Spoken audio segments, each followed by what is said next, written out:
Guillermo Díaz Arellano es oriundo de la Ciudad de México, arquitecto por la Universidad Autónoma de Morelos, realizó una estancia de cooperación cultural y técnica, de urbanismo y de ordenación del territorio de la República Francesa, y una maestría en arquitectura por la Universidad de Illinois en Urbana-Champaign, Illinois, Estados Unidos. Es doctor en arquitectura por la Universidad Nacional Autónoma de México.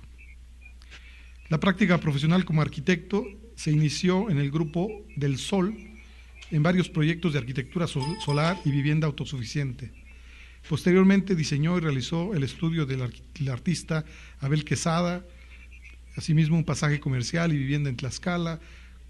Ha desarrollado proyectos de conjuntos turísticos, vivienda en Cuernavaca, Morelos, de la cual es residente de medio tiempo en Cuernavaca y medio tiempo en la Ciudad de México. Es un privilegiado, Guillermo. Ha realizado proyectos de vivienda en Jutepec, Morelos, que es donde reside.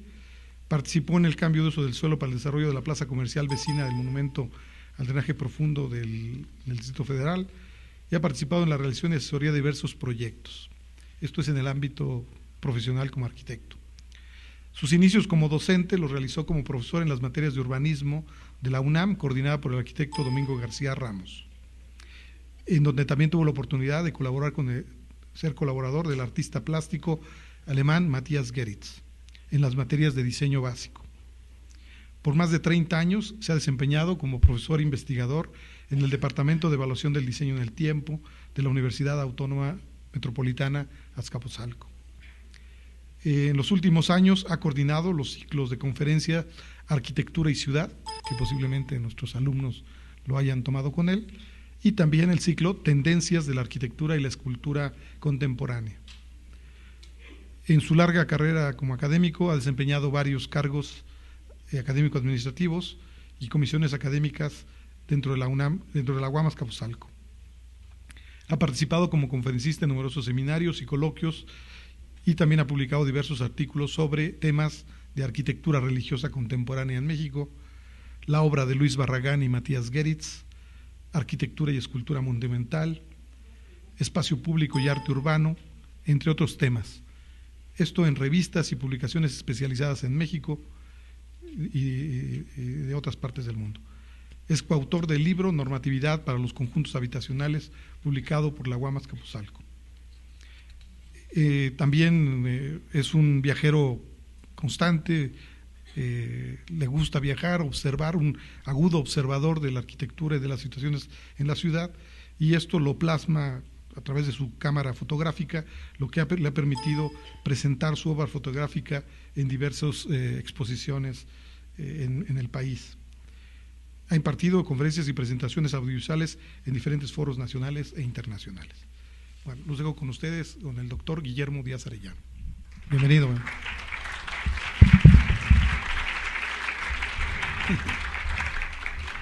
Le agradezco muchísimo la presentación el jefe del área de urbanismo internacional y el creador de este seminario, nuestro entrañable amigo Sergio Padilla.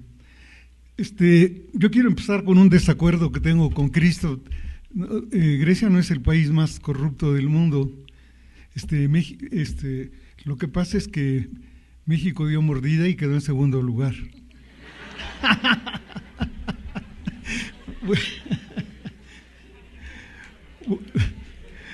Bueno, en cuanto a las fotografías, sí me gusta mucho viajar y tomar fotografías, y entre los lugares en que he vivido, viví aproximadamente 10 meses en San Luis, Missouri, y hay un estudio muy importante que se hizo en San Luis, Missouri, en una época que Charles Jencks, un crítico muy importante de la arquitectura, llamó la muerte del movimiento moderno, y es sobre lo que les voy a hablar hoy. Las fotografías no las pude tomar como es mi costumbre, porque ese día visité Pruitt-Igoe, y iba con un grupo de compañeros, alumnos de San Luis University, donde yo fui a estudiar inglés, y entonces fuimos a visitar Pruitt-Igoe en una camioneta. Llevábamos una cámara de video, pero ya verán Pruitt-Igoe y verán por qué salimos corriendo. Venían atrás de nosotros y pues no pude sacar fotos. pero las fotos que tengo se las voy a mostrar, y también un video de un muy famoso cineasta que hizo una película muy interesante, y que habla de esto, de San Luis, Missouri. Se hizo muy famoso. Se llama Koyaanisqatsi, y quiere decir una vida fuera de equilibrio. Y de esto es de lo que vamos a hablar, de una vida fuera de equilibrio. Bueno, entonces, para las principales ciudades del mundo, la primera mitad del siglo XX fue marcada por el nacimiento del llamado movimiento moderno en arquitectura. Fue rápido, ya sabemos que es la Ville Savoy, luego tenemos la Casa de Cristal de Philip Johnson en Connecticut, y Walter Gropius con una casa en Lincoln, Massachusetts. Como sabemos, Walter Gropius emigró de Alemania y se fue a vivir a los Estados Unidos. Bueno, pues tras la devastación generada por las guerras mundiales, era necesaria la reconstrucción de las ciudades y con ello definir el perfil social, económico y aún político de cada entidad. Entre 1920 y 1930, una primera generación de arquitectos jóvenes, en su mayoría, en ese momento, dieron inicio a una tendencia que se encumbraría como el parteaguas de la arquitectura del entonces naciente siglo XX. En 1928, bajo el acrónimo de CIAM, Congreso Internacional de Arquitectura Moderna, un grupo de 28 arquitectos se reunió en Suiza, en el castillo de La Sarraz-Vaux, para examinar el problema de la arquitectura de su tiempo. El cometido de este congreso y los subsiguientes que se celebrarían fue el de definir los planteamientos de la arquitectura moderna e incluso de la ciudad moderna. Aquí vemos un plano para una ciudad de 3 millones de habitantes de Le Corbusier en 1922. Desde el cuarto congreso del CIAM, Le Corbusier hace su aparición y él se enfocó en la tarea de crear la ciudad funcional.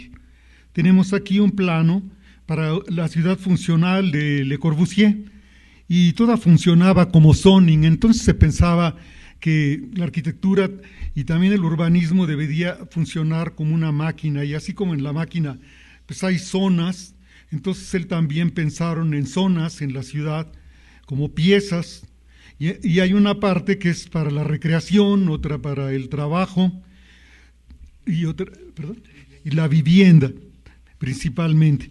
Las grandes unidades habitacionales propuestas por Le Corbusier y muchos de los seguidores del CIAM generaron una masificación en la vivienda y una dispersión en la convivencia dentro de las mismas. Esta masificación también trajo esa dispersión. Las unidades habitacionales de Marsella, Heilsbergen, Dreieck, en Berlín, Angie, corrígeme porque yo creo que pronuncio pésimo, y Brie y Amphoré consolidaron los conceptos que Le Corbusier venía trabajando en torno a la idea moderna de habitar. El concepto de la unidad habitacional de Le Corbusier incorporaba los principios de funcionalidad y economía. Reconocía la arquitectura como un medio para ordenar el ambiente urbano, y ofrecer mejores posibilidades para los grupos humanos. Vamos a ver si lo logró. El fenómeno de la arquitectura de habitación colectiva que cubrió toda la primera mitad del siglo XX no resultó tan funcional como se esperaba para los siguientes 50 años. Yo fui becario en Francia alrededor del año 72 o así, y me acuerdo que me decían las personas a donde yo estuve, de donde tuve la beca, me decían: señor, ¿usted vino aquí para ver Le Corbusier o para ver lo que es la arquitectura francesa? Les dije: no, pues para ver lo que es la arquitectura francesa. Imagínense que Francia hubiera hecho esta ciudad radiante de Le Corbusier. En esta ciudad no se pensó en un equipamiento para las áreas de recreación, y si te asomas por una ventana, pues ves a la torre de enfrente. Imagínate caminando abajo y señalando dónde es tu casa, pues solo que pongas las cortinas rosas o no sé cómo, y ni así, como en un edificio que vi por aquí de Teodoro González de León, que pusieron las ventanas rosas, las cortinas rosas. El crecimiento poblacional de las ciudades, así como otros factores de tipo social, pusieron en crisis las teorías que pretendían entender a la arquitectura como la facilitadora de una vida armoniosa. Imagínense las metas que se pusieron. La arquitectura como facilitadora de una vida armoniosa. Por otro lado, era la máquina para vivir. Ejemplo de ello es la experiencia en San Luis, Missouri, en los conjuntos habitacionales conocidos como Pruitt-Igoe, que han sido señalados como el fracaso de la modernidad por Charles Jencks. Esta es una vista aérea de Pruitt-Igoe en 1955 en San Luis, Missouri. Estaba muy cerca de San Luis University, donde yo viví, y enfrente hicieron un conjunto que no los voy a presentar, que se llama la Cliff Town, donde después de ver el fracaso que tuvo este conjunto de Pruitt-Igoe, empezaron a tratar de hacer un neighborhood, un vecindario en que tuvieran una vida, en que hubiera cafés, que la gente se pudiera encontrar en diferentes lugares, que pudiera haber gente de razas negras y blancas. La arquitectura moderna murió en San Luis, Missouri, el 15 de julio de 1972, a las 3:32 horas más o menos, cuando la dinamita le dio el coup de grâce, o sea, el golpe de gracia, y madrazo en México. Final al infame barrio social de Pruitt-Igoe, o más bien a algunos de sus monolíticos bloques. En el monumento de su diseño, en 1951, Pruitt-Igoe recibió un galardón. En una parte que leí decía que por parte del American Institute of Architects, eso no lo he podido comprobar, pero sí de la revista Forum. Su estilo purista pretendía inspirar en sus habitantes, por medio del ejemplo, las correspondientes virtudes. Sin embargo, con los años, dio a la luz a una tasa de criminalidad superior a la de cualquier otro barrio de viviendas sociales. Cuando yo vivía en San Luis, Missouri, la ciudad más peligrosa de los Estados Unidos, teníamos que salir de 2 en 2 para ir del dormitorio a otro dormitorio o así. Bueno, creo que ahorita en la Ciudad de México salimos de 5 en 5, ¿no? Bueno, para este proyecto habitacional se contrató a uno de los más eminentes arquitectos, Minoru Yamasaki. Minoru Yamasaki era un arquitecto que no era de origen acomodado económicamente. Su madre era pianista, su padre tenía que ver con los negocios. Él era japonés, pero negocios, pero de baja alcance. Y para entonces había sido reconocido por su trabajo con diversos premios y reconocimiento de corte internacional. Uno de los primeros trabajos que tuvo Yamasaki estudió en una escuela pública, él nació en Seattle, y bueno, pues trabajó con salmón, transportándolo, y etcétera, etcétera, y finalmente pidió trabajo ahí con la compañía que construyó el Seagram's Building y también el Rockefeller Center, y ahí pudo trabajar. Siendo Yamasaki un discípulo y perseguidor de Le Corbusier, Yamasaki pues realmente nunca estuvo en el taller de Le Corbusier. Estuve busque y nunca lo encontré que estuviera en el discípulo de Le Corbusier, como estuvo Salmona, Rogelio Salmona, o como estuvo Teodoro González de León. ¿Perdón? ¿Pani también? Pues a lo mejor. Yo la última vez que vi a Pani lo vi en su yate, así que ya no me di cuenta. No es cierto. Pero sí tenía un gran yate, ¿verdad? Sí iba a pasear con Matías Geritz y así. Bueno, se siguieron los principios de planeación planteados por desde el CIAM. Le Corbusier se incorporó al CIAM al final, no estuvo desde el principio. Frank Lloyd Wright de Le Corbusier decía que no era arquitecto. Ya ven cómo era un genio Wright, pues podía decir lo que quisiera. Decía que no era un arquitecto, que era un periodista. Y bueno, en verdad sí fue un hombre que se hizo una gran publicidad. El American Institute of Architects premió la propuesta original de Yamasaki, nombrándola el mejor departamento de alta densidad del año. Elogiaron el diseño como barrios verticales para los pobres. Sin embargo, en poco tiempo se convirtió en un peligroso espacio para habitar. La ciudad de San Luis, Missouri, cerca del arco ese hermosísimo de Eero Saarinen, que se fusiló de un italiano, Eero Saarinen. Bueno, ahí está el centro de la ciudad y había pues un gran problema de drogadicción y alcoholismo en ese centro. Y esto pues era un barrio que estaba cerca de San Luis University, estaba varios kilómetros, no sé, 20 o así, del centro de la ciudad. El diseño de Pruitt-Igoe constaba de 33 edificios de 11 pisos distribuidos en un terreno de 23 hectáreas.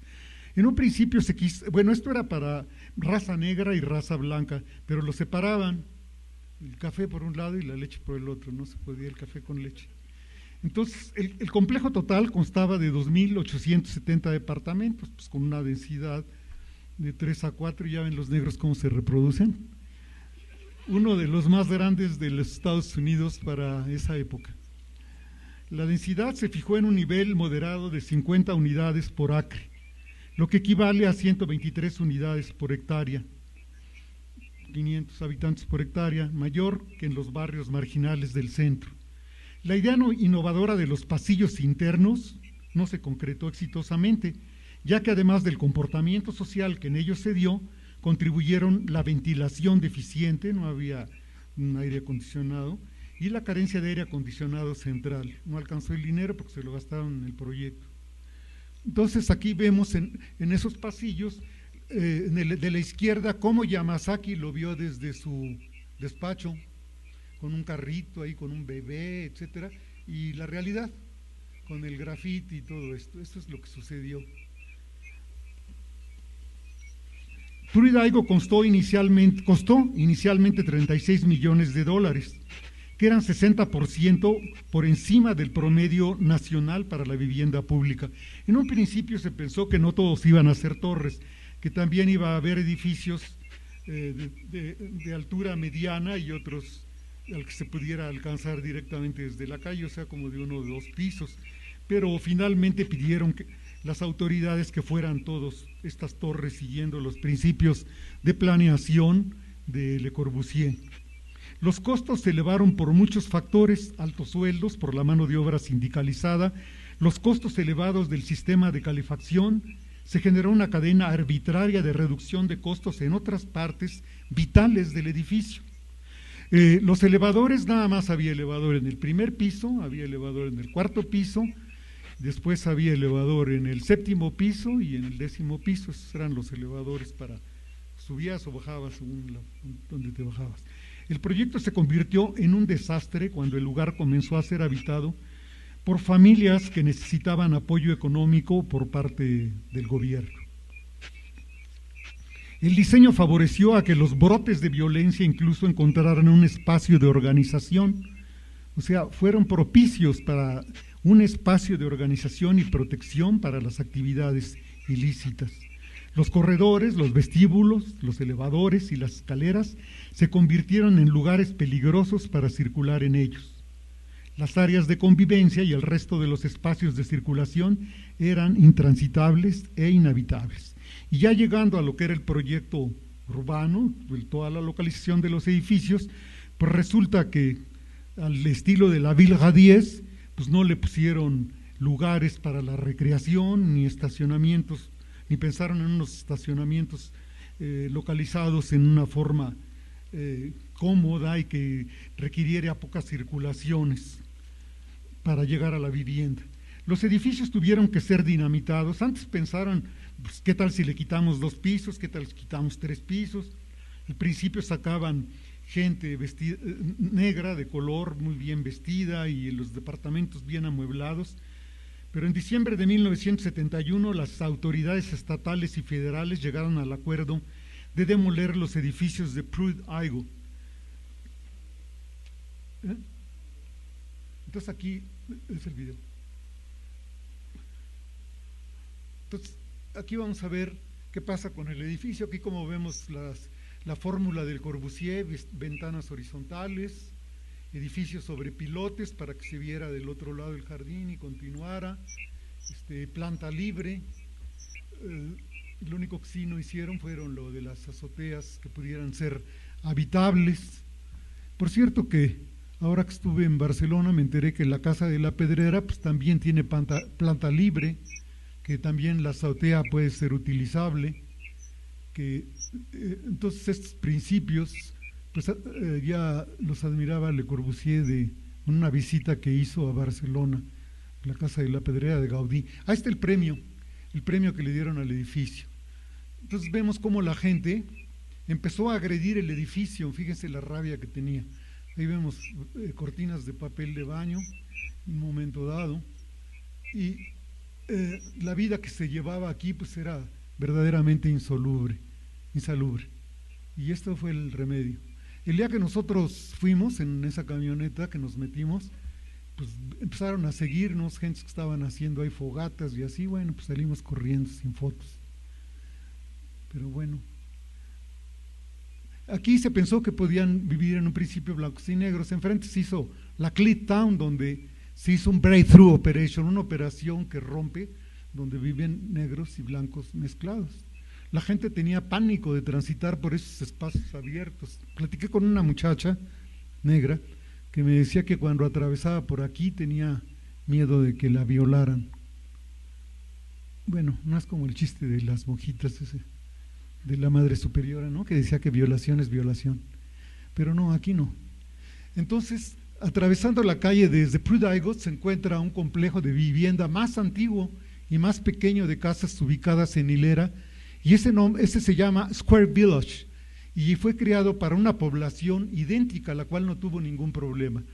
Y entonces el investigador que hizo este estudio en San Luis, Missouri, dijo, bueno, ¿por qué ahí no pasa nada?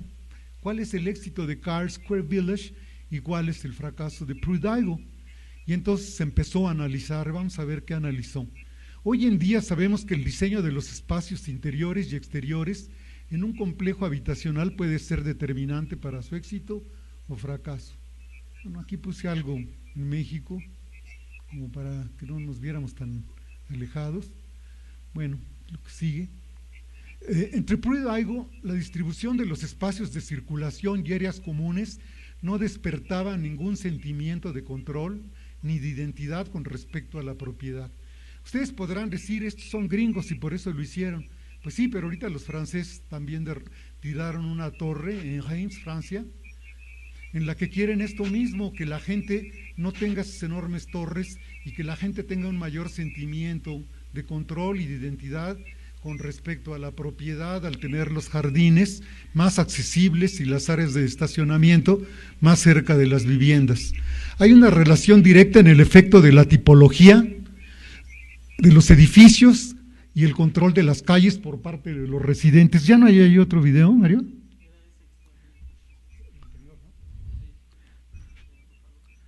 ¿No jaló? Bueno, no jaló. Se ve todo negro.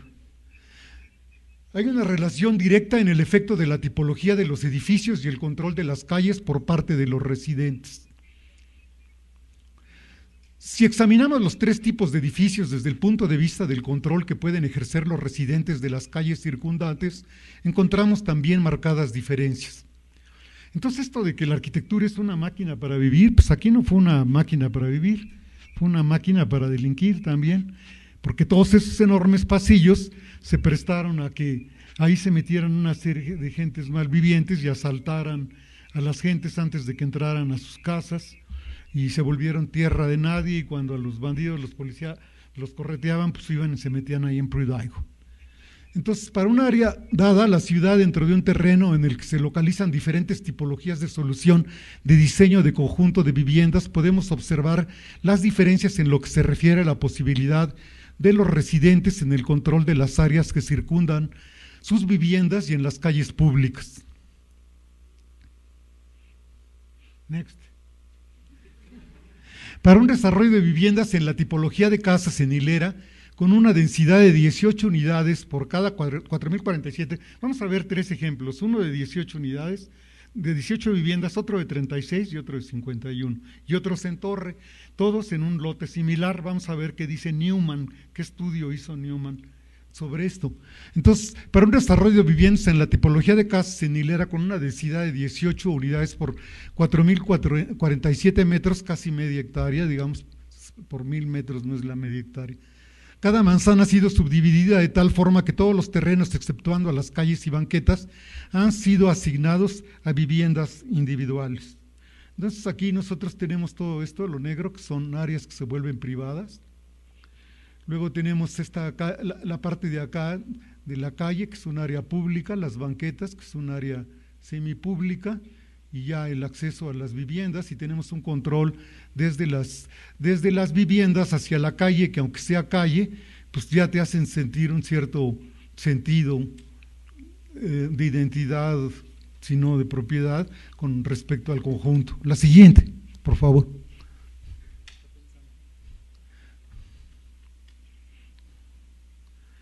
Aquí tenemos el mismo conjunto, donde vemos cómo estas casas pues tienen el traspatio, tienen ahí sembrados jardines. En un área de 4 manzanas es posible encontrar un tejido urbano en que la mayor parte de las áreas exteriores son privadas. Veíamos en el caso de Prudaigo cómo la mayor parte de las áreas exteriores pues no eran privadas, y entonces solamente le quedaba el mantenimiento a la policía para evitar el crimen y al Estado. Además, una buena parte de lo que es legalmente una calle pública es visto por los residentes como una extensión de su vivienda. Esto se refiere a la banqueta y a la porción de calle en la que estacionan sus automóviles. El que sigue. Debido a la cercanía de la calle al frente de cada vivienda, los residentes están involucrados en la manutención de la seguridad y toman acciones para controlar esta. Aquí, por ejemplo, la gente que estaciona aquí, o aquí, o aquí, o aquí, o aquí. Seguimos. Para un caso similar de 4 manzanas y para dar cabida a edificios de departamentos ahora de 3 pisos, construidos con una densidad de 36 unidades por cada 4.047, se dobló la densidad anterior. La parte trasera cercada por las mismas casas ha sido asignada tanto a familias individuales como también a las familias que comparten el terreno cercado.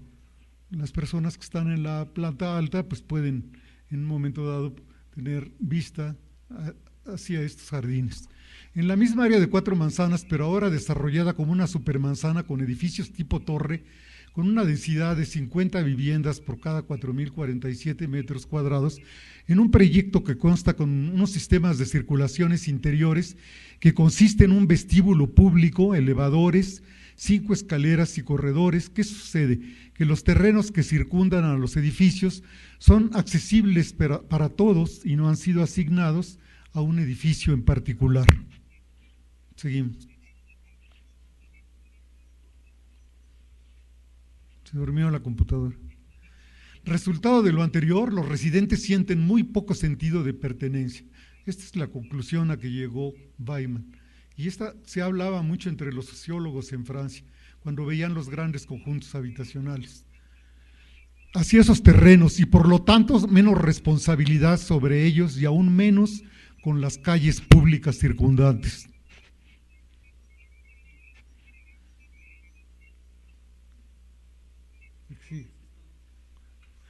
Este diseño no tiene el éxito al hacer pública la superficie entera del área de 4 manzanas. No hay área semipública, todo es público. Las calles de la unidad, así como las banquetas, deberán ser objeto de mantenimiento, pues por parte del Departamento de Sanidad del Estado y patrullados por la Policía Federal. El patio, o estatal, el patio de 1,000 casas no es particular, decía Newman, el patio de 1,000 casas no es particular. Sí. A mayor número de propietarios, es menor el sentimiento de propiedad con respecto a los terrenos que forman las áreas comunes. Este problema no llega a suceder en los desarrollos tradicionales de casas en hilera o en los edificios de 2 o 3 niveles, donde las entradas a los edificios dan frente a la calle y están a una distancia desde la banqueta a no más de 3 a 6 metros. Aquí vemos otra vez las áreas privadas, las semiprivadas y las públicas. Esto tampoco sucede en edificios tipo torre, cuyas entradas dan frente a la calle. O sea, si el edificio es tipo torre, entonces la recomendación, según esto, es que den frente a la calle y que haya una corta distancia con respecto a la banqueta, que los residentes tienen la posibilidad de desplazarse en la calle pública. y es posible observar una bien iluminada área del vestíbulo desde el exterior de los edificios. Entre mayor sea el número de gente que comparte un territorio, es menor el sentido de propiedad que percibe cada habitante. Platicaba yo con una persona que me dice que visitó una amiga de ella en Interlomas y que bueno, que le daba pánico visitar la torre donde abajo los estacionamientos le parecían también aislados y peligrosos. Para una área dada a la ciudad dentro de un terreno en el que se localicen diferentes tipologías de solución de diseño de conjunto de viviendas, podemos observar las diferencias en lo que se refiere a la posibilidad de los residentes en el control de las áreas que circundan sus viviendas y en las calles públicas. Siguiente. Las viviendas de 3 niveles logran la misma densidad que los edificios en tipología de torre. Este ensayo también lo hizo Newman, y entonces al hacer el proyecto se dio cuenta que las viviendas de 3 niveles logran la misma densidad que los edificios en tipología de torre, pero que cubren más de 37 del área del terreno, comparado con el 24 que cubrirían los de tipo torre. Lo que es verdad para el diseño del lugar también es para el del edificio. Tenemos aquí 2 bloques de edificios.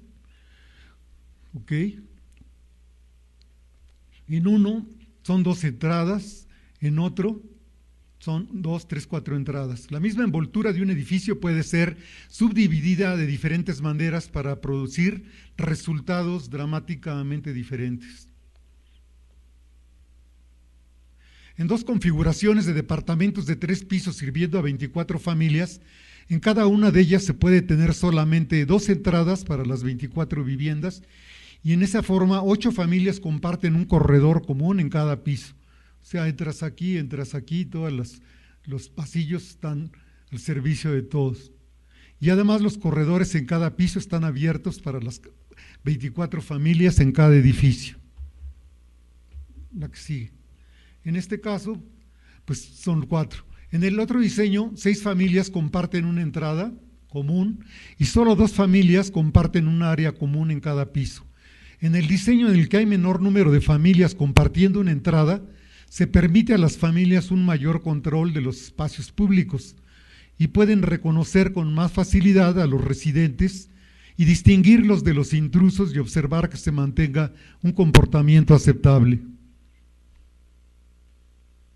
En resumen, hay una relación directa en el efecto de la tipología de las viviendas y el sentido de propiedad y control de los espacios públicos por parte de los residentes. Y aquí hay unos comentarios finales que me parecieron a mí interesantes, porque el arquitecto Rogelio Salmona, él nació en París de madre francesa y padre español. Entonces él se fue muy joven a Bogotá y salió de Bogotá por un problema político que hubo, y entonces se fue a París y llegó al estudio de Le Corbusier, fue alumno de Le Corbusier. Pero entonces él estudió 3 semestres en la Universidad de Colombia y él adquirió el premio Alvar Aalto, que dan los arquitectos finlandeses, y en una entrevista que hizo en la revista Metáfora, mencionó que durante su etapa de formación con Le Corbusier, le dijo, ¿por qué estoy poniendo este arquitecto? Bueno, porque los grandes arquitectos que tenían esa relación, él es uno entre ellos, pero vemos qué es lo que él dice de este estilo moderno, de la arquitectura, del movimiento moderno, no estilo moderno, movimiento moderno. La arquitectura se aprende aquí, no lo olvide, le dijo Le Corbusier. Y en efecto dijo, no lo olvidó, como tampoco olvidó durante esos años América Latina, y lo que tendría que hacer a su regreso a Colombia. Él tenía en mente regresar a Colombia. En otro momento de la entrevista, Salmona mencionó, yo no quería regresar a Colombia a aplicar fórmulas. Entonces, es que es bien importante cuando nosotros vemos que nos dicen 5 principios: los edificios sobre pilotes, las ventanas corridas, la planta libre, la azotea con movimiento, y bueno, vamos a seguir esa fórmula, pero en Pruitt-Igoe no tuvo resultado. Entonces yo no quería regresar a Colombia a aplicar fórmulas, ya había comprendido que el movimiento moderno había perdido el sentido cultural social y estético inicial para convertirse en un estilo internacional. Hay un arquitecto en México que decía que Le Corbusier veía la arquitectura como una máquina para vivir y que él, Esquerra, lo veía como una máquina para sentir, pero eso no se dio en este estilo, en este movimiento moderno que vimos de Yamasaki, en el ejemplo que vimos de Yamasaki. Quería y me preguntaba desde Europa cuál debía ser nuestro papel en América Latina y a partir de ese conocimiento crear una arquitectura no únicamente para el lugar, sino desde el lugar. Entonces él criticó mucho cuando Corbusier fue y en un fin de semana pretendían que iba a hacer el plan director de Bogotá desde su estudio. Con el encargo del plan director de Bogotá, Le Corbusier en 1950, la perspectiva de Salmona cambió por completo con respecto a su maestro. Y es que a medida que se desarrollaba el plan director, el entusiasmo de Salmona fue perdiendo fuerza. Salmona murió hace 2 años. La ciudad de su infancia, que evocaba sus recuerdos, se transformaba en un plan sin vida y que no tenía en cuenta ni la historia, ni la geografía, ni mucho menos la esencia cultural de Bogotá. El plan como hecho positivo incluía la recuperación de las quebradas, más de 25 que del pie de monte de la cordillera van del río, pero la importación a Bogotá de unidades de habitación tipo Marsella, botadas en el pie del monte de la ciudad, me produjeron desconcierto.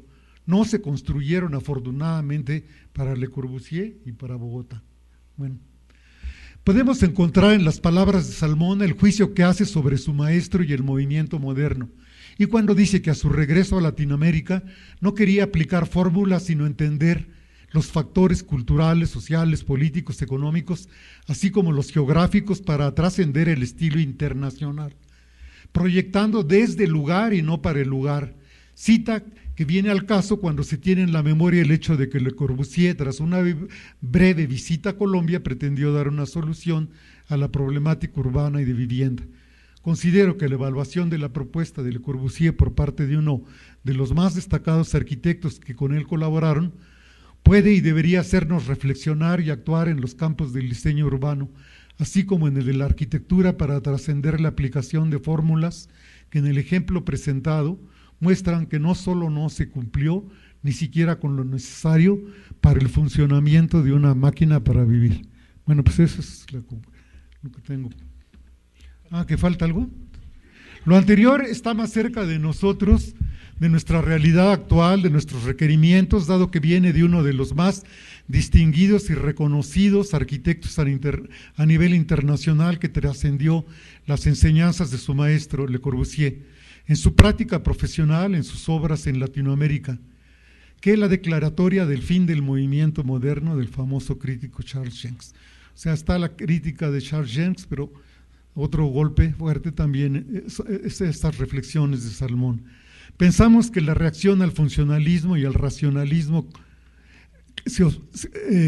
que se observa en la voluntad de forma de la arquitectura contemporánea, pues lo que tenemos hoy en el siglo XXI, no debe dejar a un lado nuestra realidad cultural y nuestros medios para llegar a una solución apropiada a nuestras necesidades de espacios habitables. Gracias por su atención.